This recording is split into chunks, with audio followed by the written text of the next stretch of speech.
I'm going to introduce Leonard with 3 words: historian of Anabaptism. We will need to hear Leonard's life story in another session. But today, we will learn to know Leonard again by his presentation on stepping through 5 centuries of Anabaptism. It's a notable work, and we're so pleased that you can be here, Leonard, in person to share with us. So the time is yours.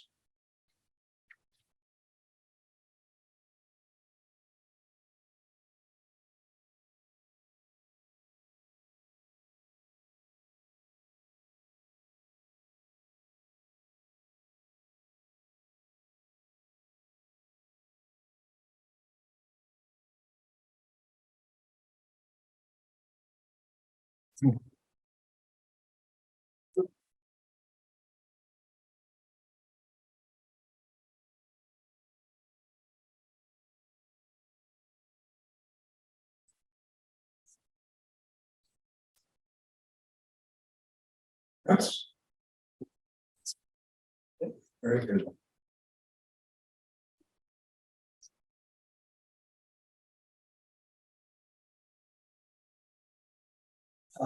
Good morning to all of you. And can you hear me okay in the back? Okay, that sounds fine. It's wonderful to be with you this morning.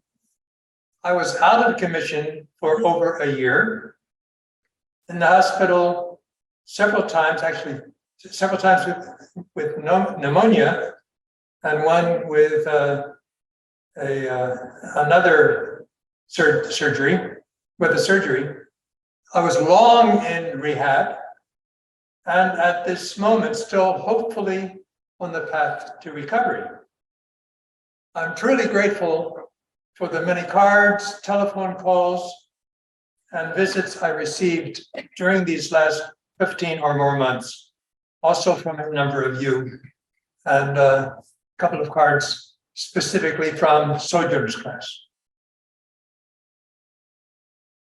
I want to thank you for inviting me to speak on the theme of Anabaptism, in view of the fact that we, as Mennonites, are approaching our 500th anniversary. We need to begin now to anticipate this special upcoming 2025 event. But I also want to thank John and Marty Bender, and my wife Irene, for support and encouragement during the course of my preparation for today. No one has done what I've done here before. This is a first, so you're sort of guinea pigs on this. I also want to thank Valerie, our daughter, who created my PowerPoint visuals, and not to forget John Yoder for his technical know-how.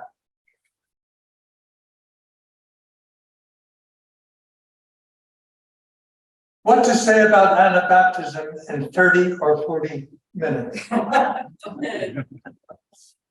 There were numerous Anabaptist groups to emerge during the Reformation era. Polygenesis it's called, most of which died out within 15 or 20 years. 3 groups did survive. The Dutch Menno Simons group, beginning in 1536, the Hutterites, beginning in 1528, and the earliest first group, the Swiss Brethren, the Swiss Anabaptists, beginning in 1525. We'll be concentrating today on the Swiss Brethren, since it is this historic movement that we here at College Mennonite Church are directly a part of. And I've titled this presentation, Stepping Through 5 Centuries of Anabaptism. The main point that I hope to get across today is that except for one era, the very foundation of Anabaptism during these 500 years has been based on a triad, beginning with discipleship, fulfilled within close community, and thirdly, a community holding to an ethic of forgiving and nonviolent love. It is a movement that thus begins with Jesus.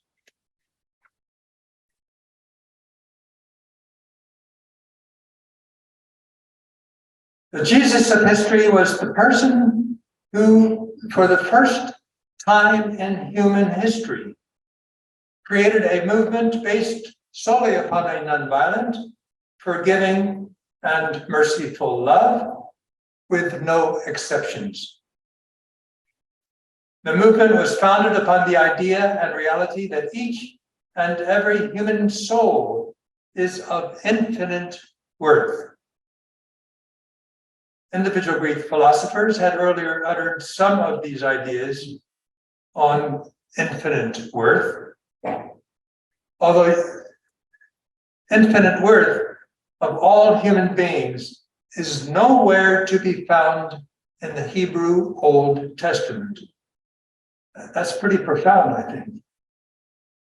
Individuals had also touched upon the theme of nonviolence before and after. Nevertheless, Jesus was the first person to introduce these two ideas and make them reality within an historical social movement. To quote a Jewish scholar, Mark Kurlansky, who wrote a book on nonviolence, quote, "The early Christians are the earliest known group that renounced warfare in all its forms," unquote.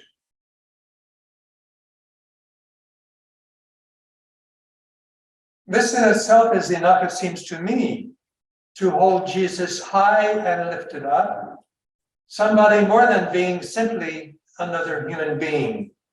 Indeed, a somebody who also introduced for the first time into human history the element of divine love that Jesus lived out without compromise, which caused his death as a martyr.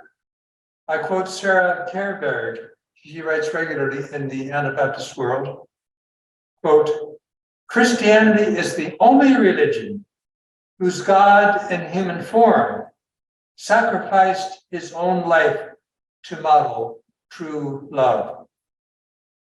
And I repeat, Christianity is the only religion whose God in human form sacrificed his own life to model true love, unquote. And as one Anabaptist stated around the 1550s, love died, but love did not die, for love is unkillable. Herein lies the deeper meaning of Christ's resurrection, that all Jesus Christ followers are to partake of.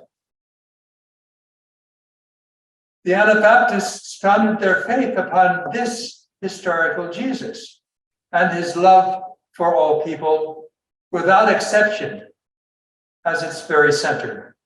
The Jesus that we as his body are to emulate.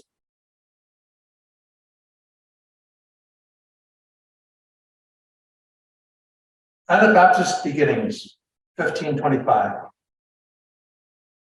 The Swiss Brethren were a discrete group, distinct within the family of Anabaptist groups for the depth of their congregational theology. The movement uniquely goes back to no one specific person, but to a group of persons who together attempted to rediscover the New Testament church. No other ongoing Protestant Reformation group, whether Lutheran, Reformed, or otherwise, can make this claim.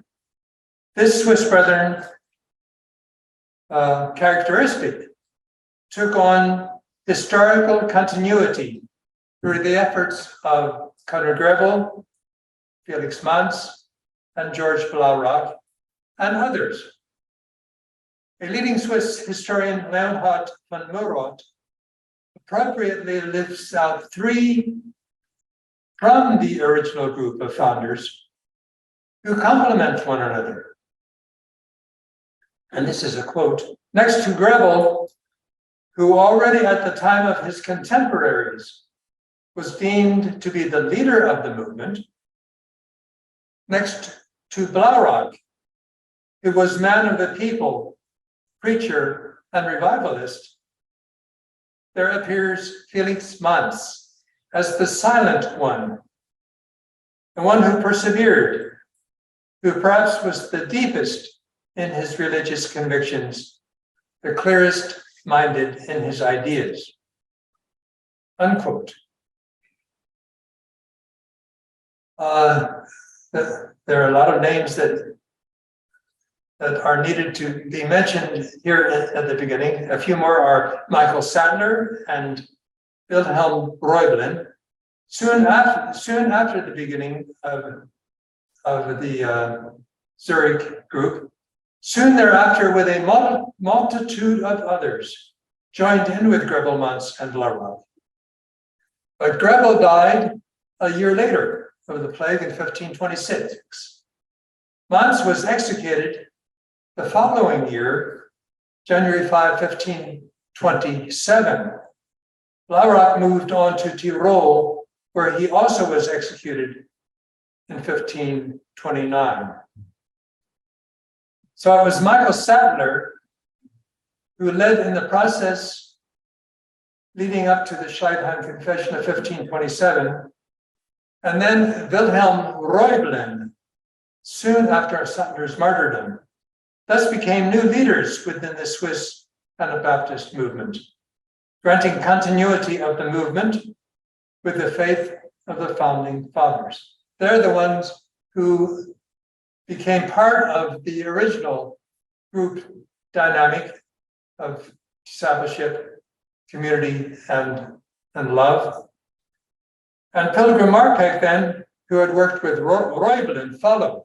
So there was continuity well into the 1560s. Now, it's important to note that nonviolent discipleship, encapsulated within the context of a separate body of believers, was central to the Swiss Brethren movement from its beginning. Felix Manz, during his trial that led to his execution, was asked whether it had been his intention to establish a church separate from the existing state church, and whether he believed that a Christian dare not use violence, dare not use the sword. Manz responded that this was his intention. He indeed had attempted to establish a separate church, that although its members were not sinless, they were unwavering in their determination to obey the word of God and to follow Christ.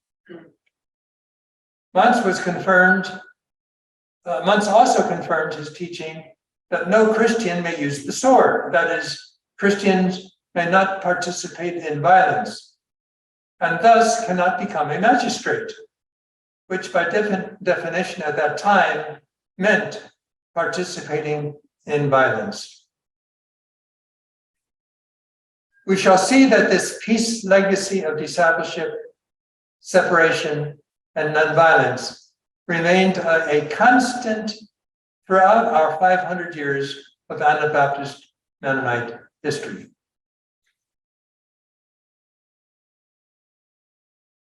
The Scheidheim Confession, 1527.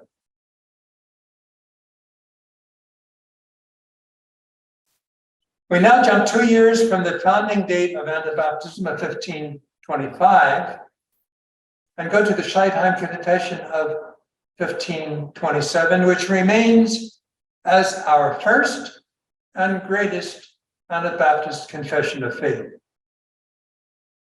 It became a powerful testimony that peace as a way of life is the only option for those attempting to live faithfully as a people of God.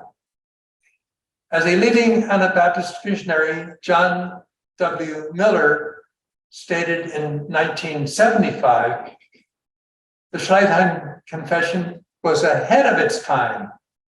It's still ahead of ours. All that is really necessary is to read it and put it into practice. The confession came together in 1527 and is in effect a summary of the faith of the founding members who brought Anabaptism into being 2 years earlier. Had Schleitheim not taken place and its outcome in the form of a written confession not circulated far and wide as a published document, the new faith of Grevelmans and Larock and others would have been lost to history. Around 1560, it was even translated and published in Dutch and reprinted in 1565, indicating its broad acceptance also within Dutch Anabaptism. And the Hutterites also have this within their corpus of writings. So it had broad acceptance among the Hutterites as well. By the way, most people do not know that it was men and women discerning together who were in on the process that led up to the Schleitheim event, a process that had begun some months earlier in the nearby Strasbourg Anabaptist congregation, where 5 of the 7 points of the Schleitheim Confession were already identified, discerned by both men and women. We say the women weren't we don't know much about women. This is one example where, one example where there was definitely a coming together of men and women. We have time to lift out only one central point that comes at the beginning of the confession: walking in the resurrection of Jesus. The very first article is on baptism, with the main thrust being the call to discipleship, part of which reads, "Baptism shall be given to all those who have been taught repentance and the amendment of life, and to all those who desire to walk in the resurrection of Jesus Christ and be buried with him in death, so that they might rise with him." Unquote. Although discipleship is based on following the life as lived out by the historical Jesus, including his teachings, the Schleitheim Confession also equally underscores vividly the need to walk in the resurrection with the risen Jesus, which we do together, which provides us with the strength to carry out the demands of discipleship.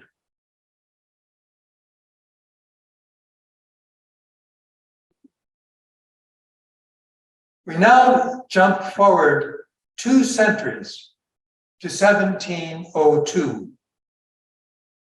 What were Mennonites thinking then? In 1702, Mennonites were experiencing circumstances similar in some ways to ours today. Below, in summary fashion, is how Mennonites in 1702 interpreted their circumstances. And in fact, it also is an incisive summation of their understandings of the Anabaptist faith, almost 2 centuries after the movement's founding.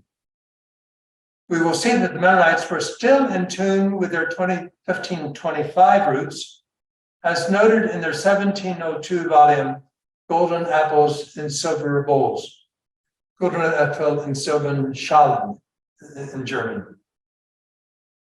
This popular volume, owned by many a Swiss South German Mennonite and many an American Mennonite too, commemorated the lives of Anabaptist martyrs. Published anonymously, it was reprinted numerous times. Here is a longer extracted synopsis taken from the preface. You can read with me as I quote, "We disciples of Jesus are gathered together in faith and in the spirit as part of Christ's kingdom of love, looking to Christ our King. Currently, we are finding life to be unusually easy and devoid of outward persecution. There is, to be sure, something new and completely unexpected on the horizon, however. The themes of discipleship and Christ's kingdom of love in general, and the Anabaptist fellowship in particular, are being accepted as biblical among many from churches round about. With such an open door, we Anabaptists need all the more to be on the cutting edge of witness and mission. For it is we who have suffered even unto death. We therefore have a genuine witness to proclaim. We need therefore to undergird one another in speaking and in writing, and so mutually admonish and encourage each other, so that each of us may be living examples of what it means to be Christ's disciples. And so let us as Anabaptists lead the way in our life together and in witness and mission, also focusing upon the new generation of believers among us who need to know how God has led us over a period of almost 2 centuries. We hope we may find ourselves reflected in the footsteps of our anointed one. We hope other ungodly members will also, we hope other godly members will also benefit from this witness and so help fulfill Christ's kingdom of God. And I could add, we hope ungodly members might reconsider. So the question is, how would we rewrite this today in 2022? And we can open it up to a little discussion now if you want. And here we have the whole thing in smaller typeface, but still I hope readable. What do you think of this summation of our Anabaptist faith and how we are to live it out and how we are to express it today within our context of 2022? I don't know if anyone has anything now to say. We'll have discussion at the end again, of course.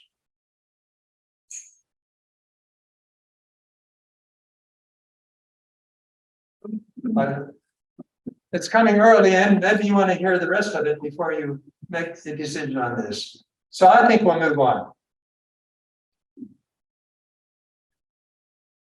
And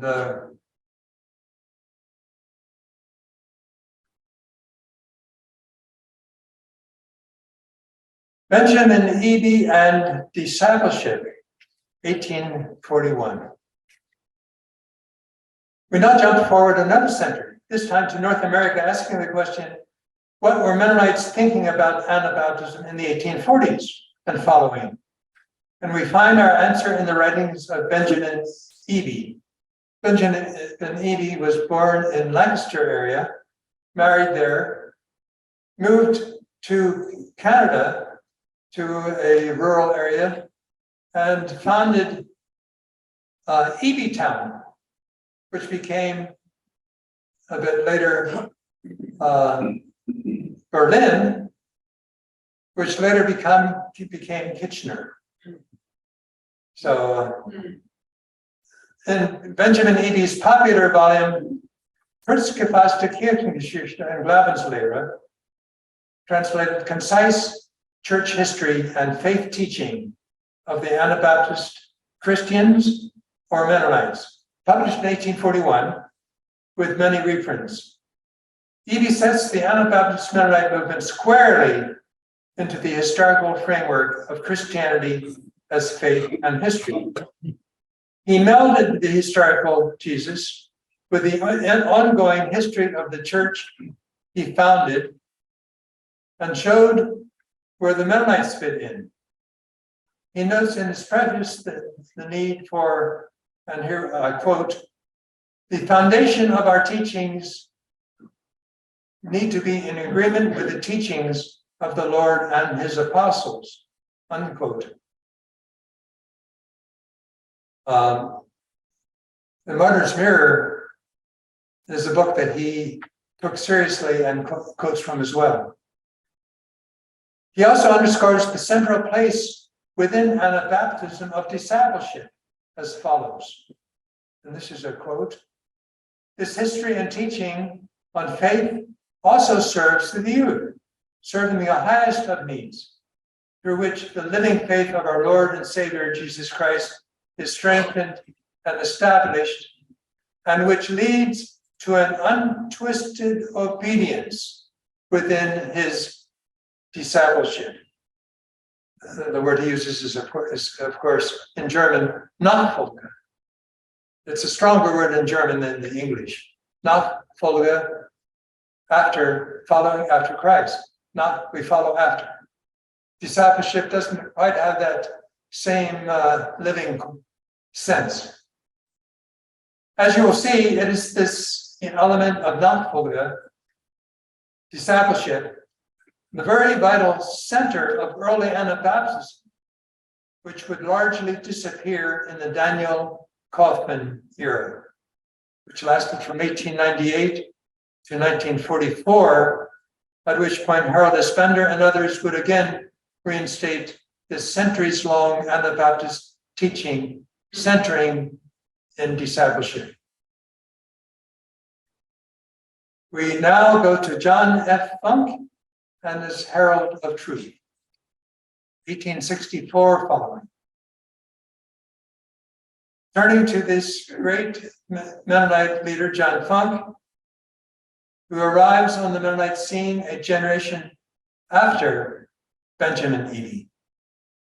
Funk was born in 1835, at a time when Mennonites were still solidly rural. His is a story of social transformations. In 1864, he created the first Mennonite periodicals, one in English and one in German, Herald of Truth, Herald der Wahrheit. The English edition continuing to 1908, the German to 1901 only. Most Mennonites by then had already turned English. Throughout these 44 years of Herald, the Herald of Truth did reasonably well at keeping the Mennonite Church in tune with its Anabaptist heritage. In 1867, Funk brought into being a publishing company in Elkhart, Indiana. And in 1870, he led in the creation of the first North American urban congregation, the Prairie Street Mennonite Church in Elkhart. That's the first urban congregation of the Mennonites. He included in the Herald of Truth many a reader's response, desiring that the journal be a publication of and for all Mennonites. He held to a high standard for writers and gathered a group of progressive younger men around him and made Elkhart the strong center of church leadership and growth. He was by all odds the most influential leader for 30 years, 1870 to 1900, shaping the course of the Mennonite Church. Around the turn of the century, however, Funk experienced a number of setbacks. Through unwise methods of working as a bishop and through mismanagement of his publisher-church relations, he was forced into an unworthy retirement at the age of 67. In addition, he suffered a bank failure in 1903 that set him back $40,000, over $1.25 million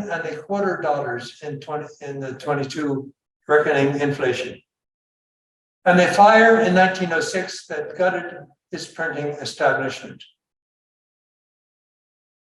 There was thus an abrupt changing of the guard, and with it a sharp turn in the road, which had little in common with what preceded, all of which became centered in Scottsdale, Pennsylvania, with Daniel Kaufman rising within the Mennonite Church as its new and most influential leader. Hierarchical authority became the new reality, and doctrine emerged as the new theology. All this Funk felt in his soul, in his bones, but could not put into words.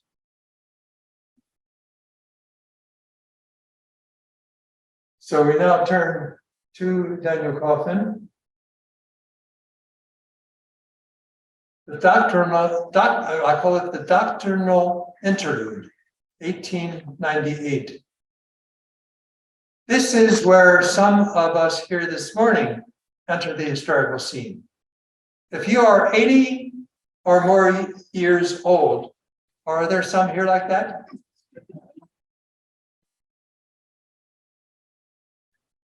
And we're part of the old Mennonite Church in the 30s and 40s.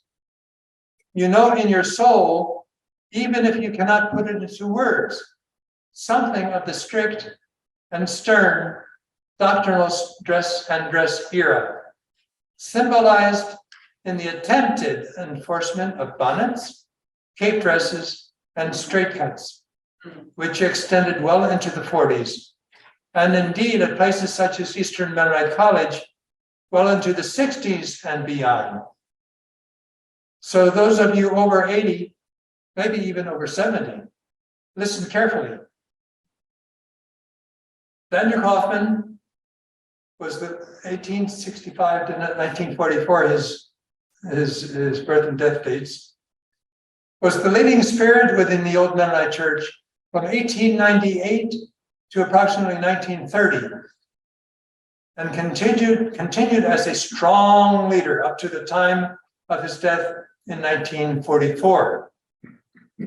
He made his mark theologically with his Manual of Bible Doctrines, 1898, a new, less historical approach to defining faith and life for the Mennonite Church. He made his mark as a church-wide leader in the creation of the old Mennonite Church General Conference. The GCs have their General Conference, and so we don't mix those up. He was leader in the creation of the old Mennonite Church General Conference.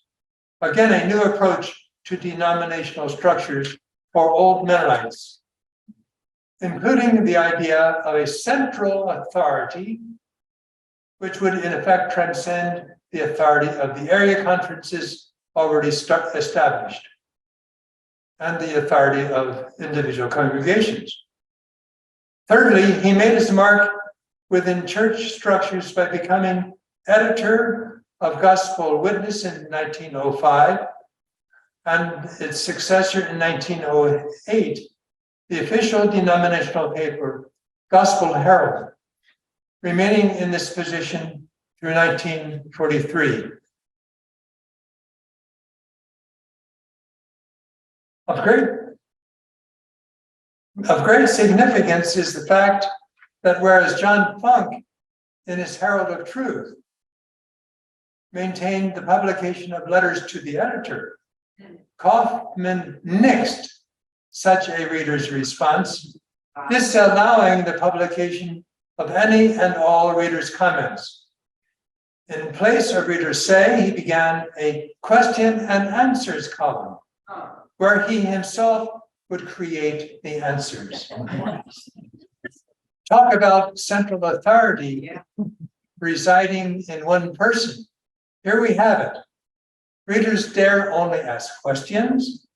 Daniel Kaufman himself will provide all the answers. The Daniel Kaufman era is the era of the red hot papas, the title given to one of Sylvia Gross-Bubala's paintings. This red hot papa could be Daniel Kaufman, but also maybe a bishop and other male leaders throughout the Mennonite Church during our time of growing up. That is, those of us who are over 80 and who grew up old Mennonite. The authoritarian leader on top of the mountain, instructing a young girl on what and what not to do. The young girl knows that the rose she is holding is anathema, so is hiding it behind her back. And the original painting, the rose is the only thing in color. The rest is all black and white. That's at the Mennonite Historical Library. Yes, this could well be Daniel Kaufman.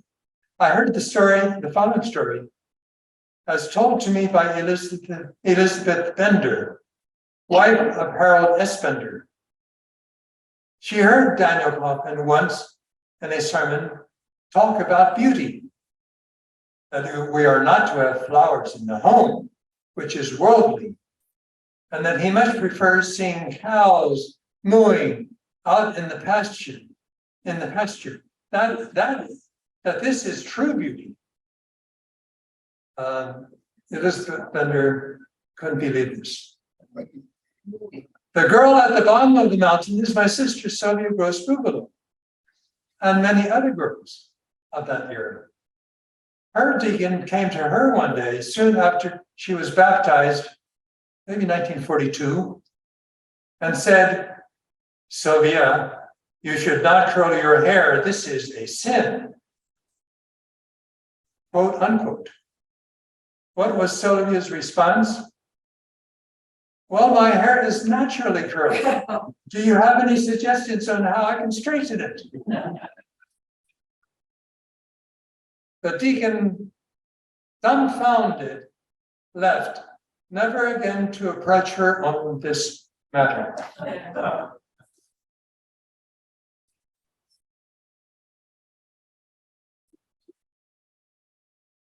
Kaufman emerged successful, at least over the short term, in introducing and maintaining a well-defined concept of doctrine. The term doctrine was hardly known within Mennonite circles before 1894, when Kaufman introduced the idea into the pages of the Herald of Truth. His Bible Doctrines volume, published 4 years later, set programmatically the concept in a manner still felt among some Mennonites in the 21st century. Kaufman's doctrinal approach emphasized a true Orthodox evangelical faith to be expressed in modest, indeed uniform dress for all church members, along with proper Christian demeanor and conduct in all areas of life. Kaufman's Bible Doctrines spelled all this out carefully and categorically. With the coming of the Second World War, new forces were on the horizon that brought Kaufman's doctrinal era to an end for most of the Mennonite Church, MC. By 1944, a new configuration was in place, which began to replace the doctrinal approach of Kaufman with an era defined by the Anabaptist vision of Harold S. Bender and many others. You may remember the Concern movement. It was quite alive and well at that time. The ahistorical era of Kaufman was transformed into a more traditional Mennonite, through Bender and the Anabaptist vision, was transformed to a more traditional Mennonite approach to Christianity, including both faith and history as being of the essence of the Anabaptist Mennonite faith. It is the element of this is pretty important. It's the element of discipleship which would largely disappear in the Daniel Kaufman era, 1898 to 1944, when Harold S. Bender and others would again reinstate this centuries-long Anabaptist teaching.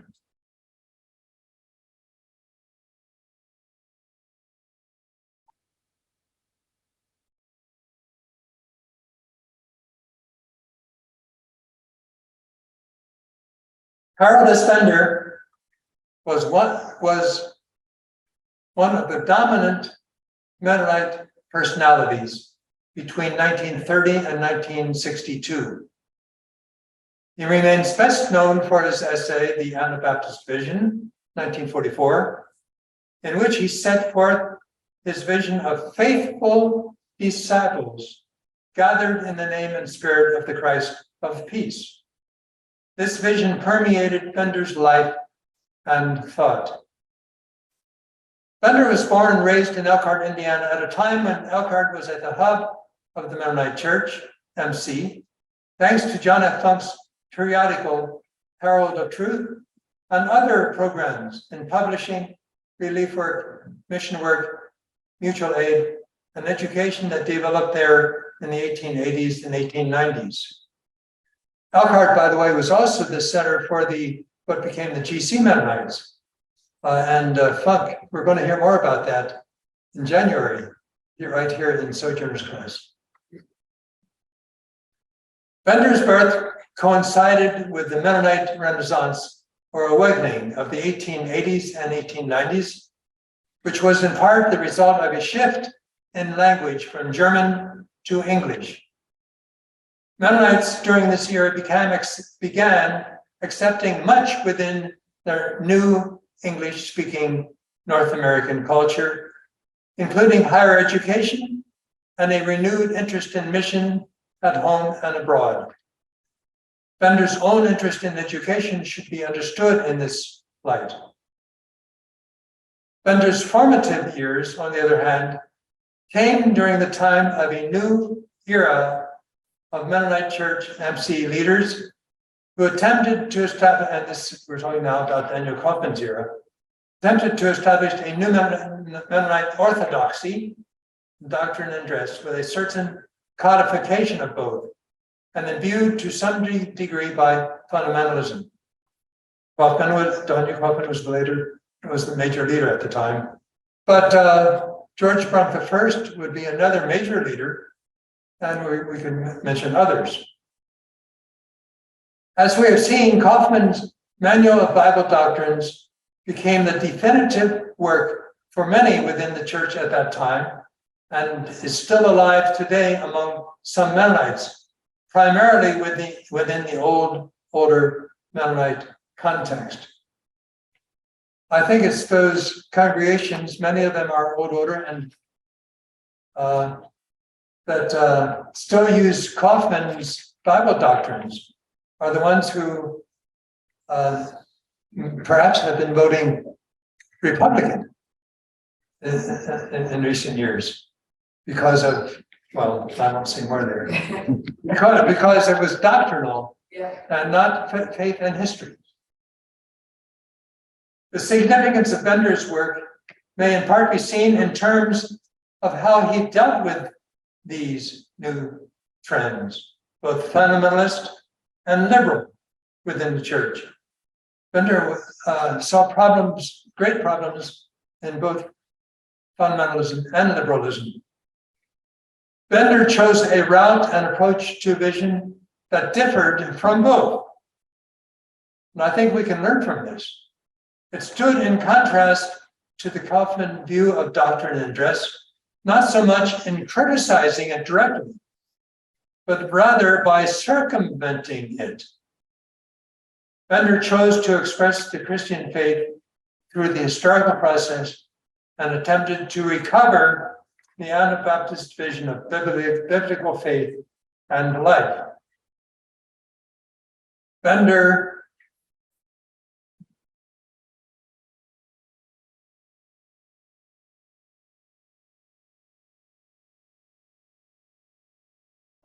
faith and life.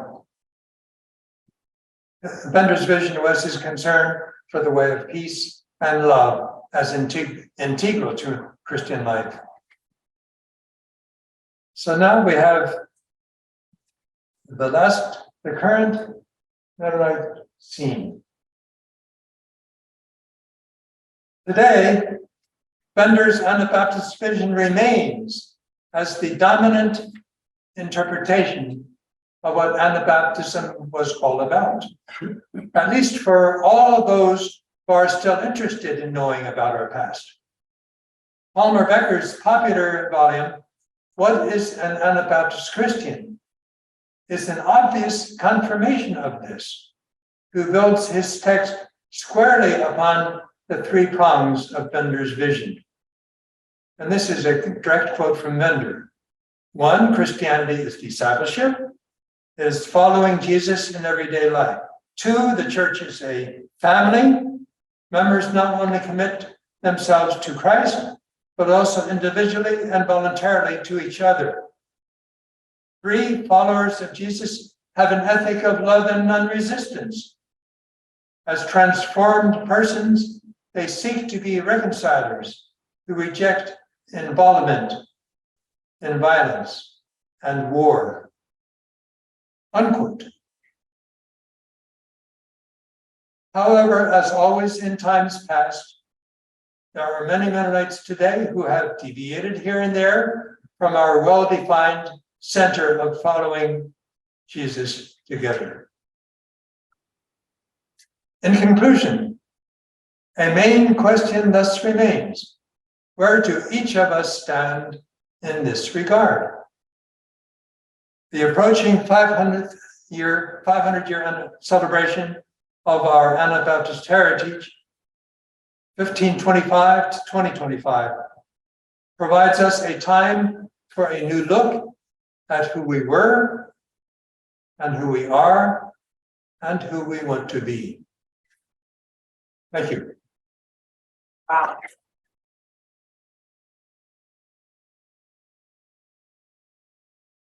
Well, I don't even know what time it is.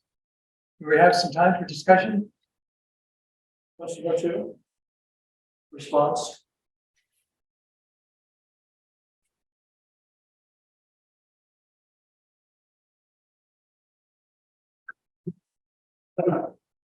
I have a question. I have heard Leonard for many years the way he interpreted. You've heard many years what? You're a little louder. I have heard you for many years talking about the Anabaptist movement and also part of the history of the Mennonites, Christianity, and the church today.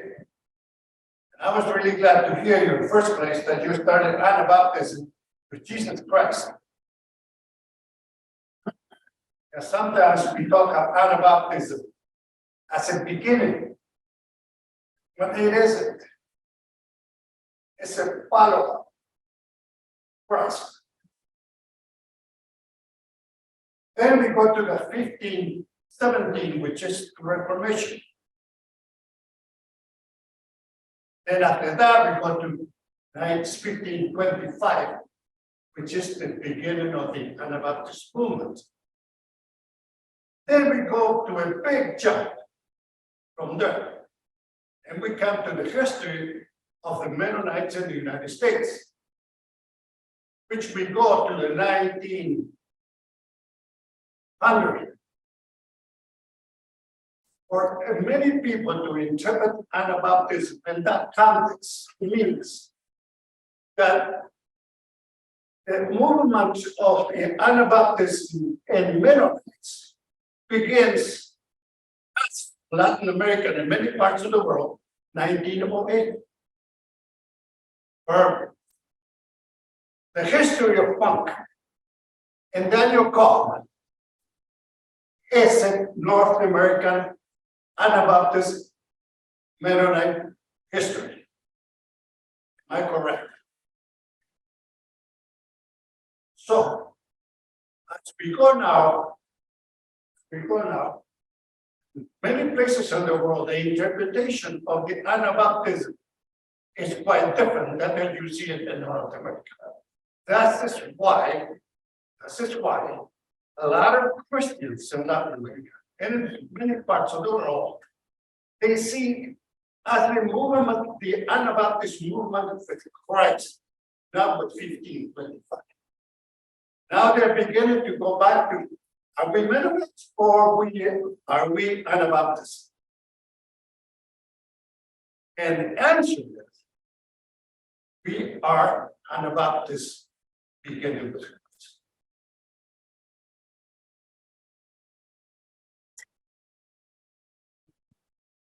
Noticed that Faye Newbauer had a question.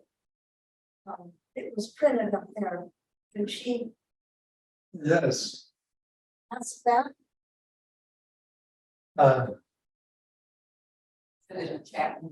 Faye, you'll have to unmute yourself. Well, meanwhile, I want to get to her, but I think I would like to respond to what you said. You expressed it very well. And for us in North America, the funk and Kaufman and Bender, and there were symbols of a large context, of course. And that's important for us. But for all Anabaptists, we're off the track if we don't begin where they did. They began with Jesus. And I think that's what you're saying. And that's what I was trying to say here, that in every generation, if I would keep on researching, I could find many more. Discipleship. Bender in 1950, 6 years after he wrote the Anabaptist Vision, in the January issue of 1950, MQR said, well, what if we go to one thing? Where do we start? And he says discipleship. So I would hope that maybe for Latin America, some of what I said would be apropos, up to Benjamin Eby. But John Driver, I think, did exactly that. He started with Jesus, and yet, and that's discipleship. So I think 1908 in South America, a new chapter will need to be written, not by me, but by someone who is cognizant of that. And in Europe, of course, is a very different story. The Mennonites lost their non-resistance, they lost discipleship, and today are very sad about that, and have recovered it pretty strongly, in fact. So, but does that, in other words, I agree with what you said, and I'm hoping that in what I said, that Jesus is the starting point, and our following after the German word that says it's so much better. But now I really appreciate that, and I think that's the last question that you put in the board. This is important because that's what we are. That's what we are. Sure. Yeah. And I think maybe the Anabaptist concept of hidden of it. It's not in the context of us in here, or even North America, but in the world. So maybe somebody like you and 100 years from now will see Anabaptism different.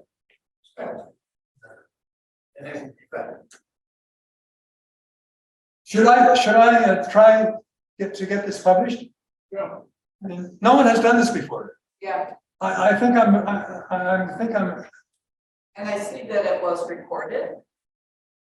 Yeah, well, supported, so it would be available, will it be available on the CMC channel, It's on YouTube. YouTube? Yes, CMC channel, that would be really good for other churches to have this information. that was the only thing. Sorry, the time is marching on. Thank you again, Leonard.